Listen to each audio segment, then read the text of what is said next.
Kính thưa quý vị, người xưa dạy rằng, đời người cần 6 lăng kính, nếu nhìn thấu được hết thì cuộc đời không còn gì để tiếc nuối.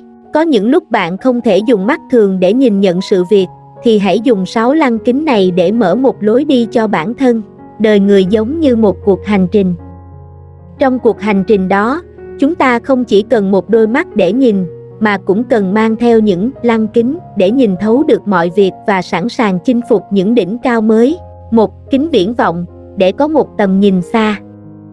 Đỗ Phủ nói, hãy đứng trên đỉnh núi và nhìn ra những ngọn núi nhỏ.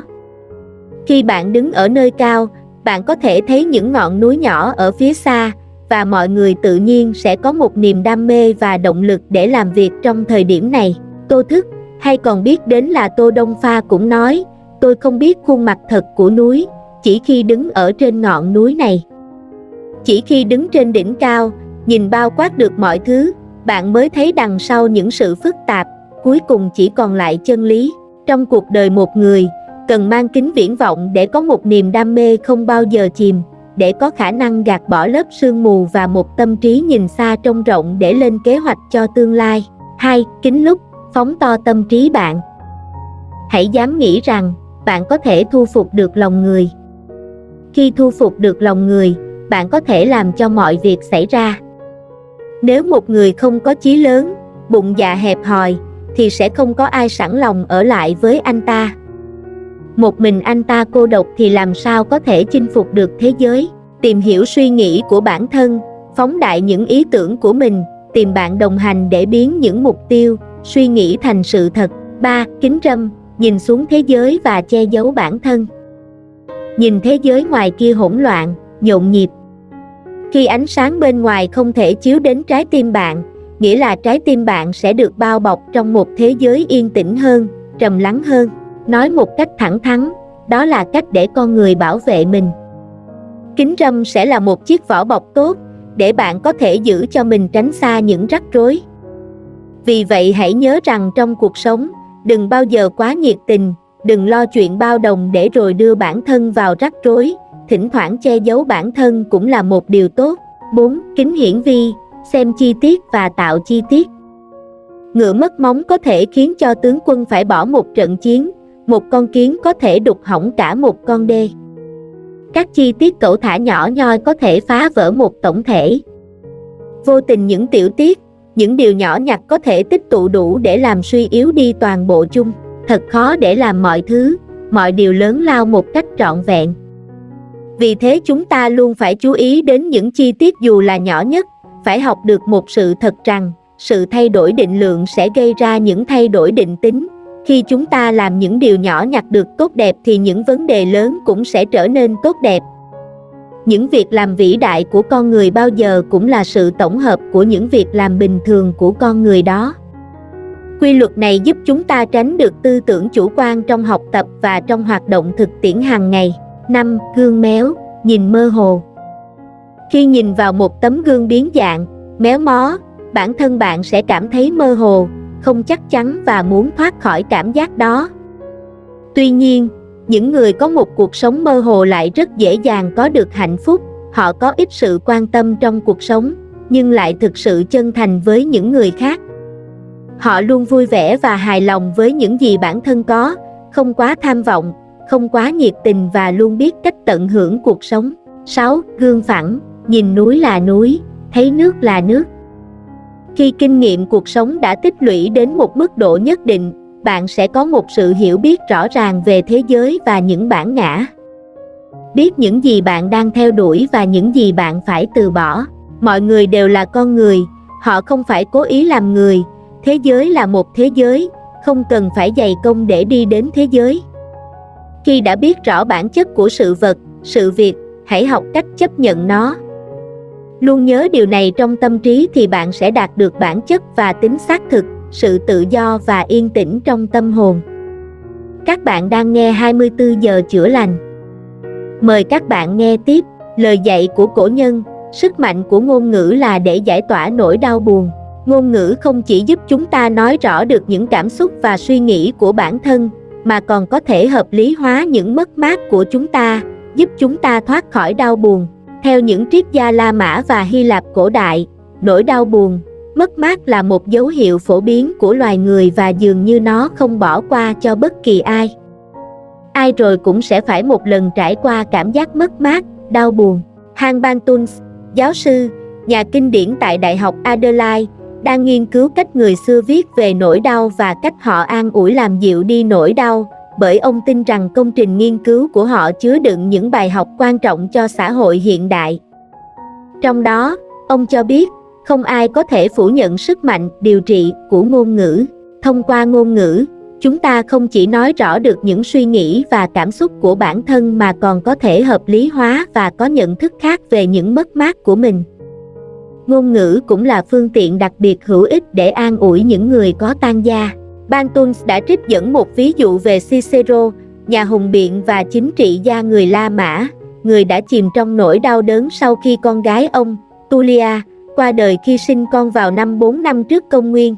Cicero đầu tiên trút bỏ nỗi thống khổ của mình vào các bức thư hàng ngày gửi cho một người bạn đáng tin cậy là Atticus. Sau đó, ông đọc mọi thứ ông có thể tìm thấy về chủ đề đau buồn, và, không hoàn toàn hài lòng với những gì mình đọc được, ông đã viết một cuốn sách với tựa đề Tự an ủi.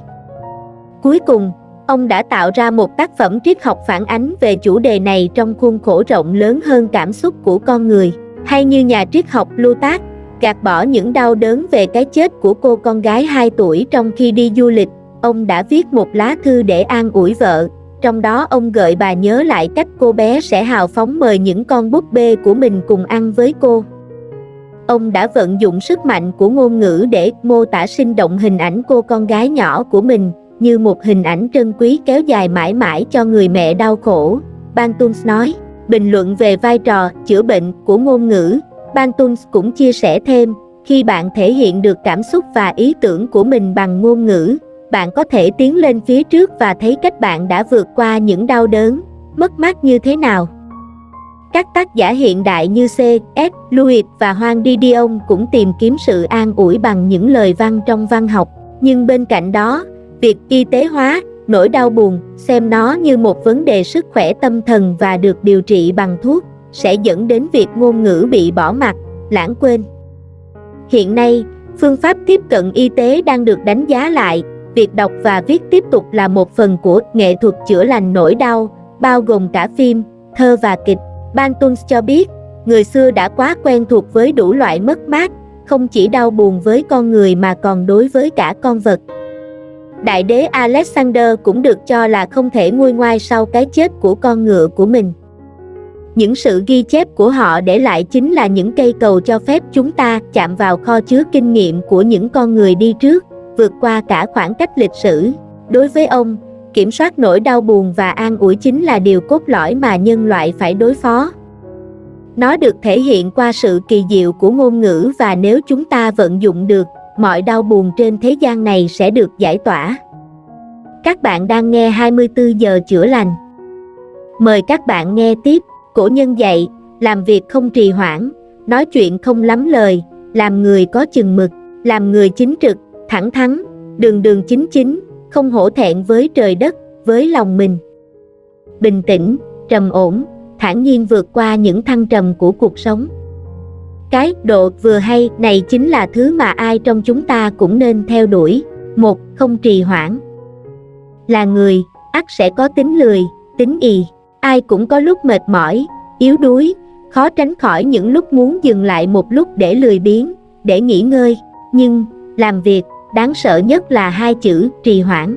Chuyện hôm nay phải làm cho hết, ngày mai rồi lại ngày mai, biết bao nhiêu cái ngày mai lặp lại. Người không biết trân trọng hôm nay, làm sao có thể nắm bắt được ngày mai. Gặp việc chỉ biết trì hoãn, chần chừ, trì hoãn rồi trì hoãn, thoát cái đã tới già, chần chừ lại chần chừ, việc cũng mốt meo lên cả.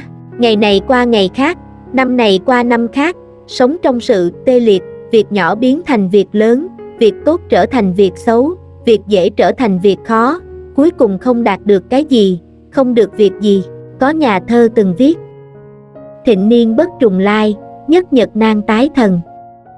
Cập thời đương cần miễn, tuế nguyệt bất đãi nhân. Ý muốn nói thời kỳ hoàng kim, sung sức, khỏe mạnh của con người sẽ không bao giờ quay trở lại lần thứ hai, giống như một ngày chỉ có một buổi sáng sớm, hãy trân trọng lúc còn trẻ khỏe nỗ lực chăm chỉ, bởi lẽ, năm tháng không bao giờ dừng lại chờ đợi con người. Làm người, nhất định phải biết trân trọng thời gian đi nỗ lực chăm chỉ, làm việc, nhất định phải nhanh nhẹn, dứt khoát, chỉ cần bạn siêng, thế gian sẽ không có việc gì khó, chỉ cần bạn hoãn, việc dễ cũng thành việc khó. Đừng tiếp tục viện cớ cho mình nữa, nghĩ xong rồi thì ngay lập tức hãy bắt tay vào hành động. Khi đã bước được những bước đầu tiên rồi, những việc phía sau nhất định không hề khó khăn như bạn nghĩ. 2. Không lắm lời. Người trầm mặc ít nói thường là người hành sự cẩn trọng, có tướng cát tường. Người lắm lời thường là những người nóng nảy, hấp tấp, bột chột, rất dễ chuốc thù rước hận. Vì vậy, quản cho tốt cái miệng là cách tốt nhất để bảo vệ bản thân. Lời nói, không quý ở nhiều, mà quý ở sự tinh tế. Nói chuyện phải thực tế, có gì nói nấy, không nịnh hót, lẻo mép. Có người nói, lời nói của bạn nên giống những ngôi sao trên bầu trời đêm, chứ không phải tiếng pháo đêm giao thừa. Ai mà lại thèm tiếng động ồn ào suốt đêm. Mặc Tử có một người học trò tên Tử Cầm. Tử Cầm có một lần hỏi thầy giáo của mình rằng, nhiều lời và ít lời, cái nào mới là tốt hơn? Mặc Tử đáp, con ếch và con ruồi, con thì ộp ộp, con thì vo ve không ngừng suốt đêm, kêu đến khô cả họng, nhưng chẳng có ai muốn nghe tiếng kêu của chúng cả. Còn con gà trống, chỉ khi bình minh mới cất lên tiếng gáy của mình, người trong thiên hạ lại nghe tiếng gáy đó mà thức dậy. Vậy, nhiều lời có ích gì? Điều quan trọng ở đây đó là nói chuyện phải biết lựa chọn thời điểm mà nói. Đang bực mình, tâm trạng không vui, đợi bình tĩnh lại rồi hãy nói. Lúc chưa rõ đầu đuôi xuôi ngược, đợi biết rõ thực hư rồi hãy nói. Có việc gấp, từ từ bình tĩnh lại rồi hãy nói cho rõ ràng. Lúc không cần thiết thì đừng có mở miệng, không nên nói thì đừng có nói bừa, không được nói lời vớ vẩn, không đồn đại linh tinh. Lời nói, chỉ khi là lời hay ý đẹp, chỉ khi nói đúng lúc đúng chỗ mới có thể phát huy ra được sức hấp dẫn của riêng nó.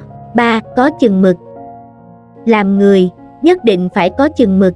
Cái gọi là chừng mực ở đây ý muốn nói phải nắm cho chắc tiêu chuẩn đạo đức trong làm người. Chừng mực là thước đo, vừa có thể dùng để đo bản thân, vừa có thể dùng để đo người khác. Trong lòng có thước, hành sự có độ.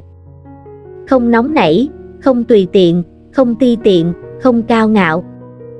Cương nhu kết hợp, lấy nhu khắc cương, trong vuông ngoài tròn. Có lễ có tiết, có độ có lượng, lúc tiến biết tiến, lúc cần lui biết lui, lúc cần thể hiện hãy thể hiện, lúc cần che giấu hãy che giấu. Ở vị trí nào làm việc đó, bưng bát như nào ăn cơm như vậy.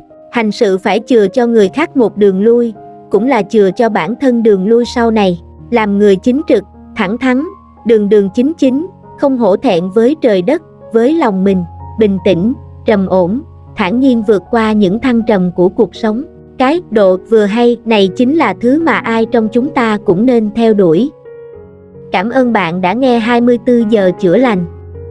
Nhớ ấn đăng ký giúp mình nhé. Cảm ơn rất nhiều.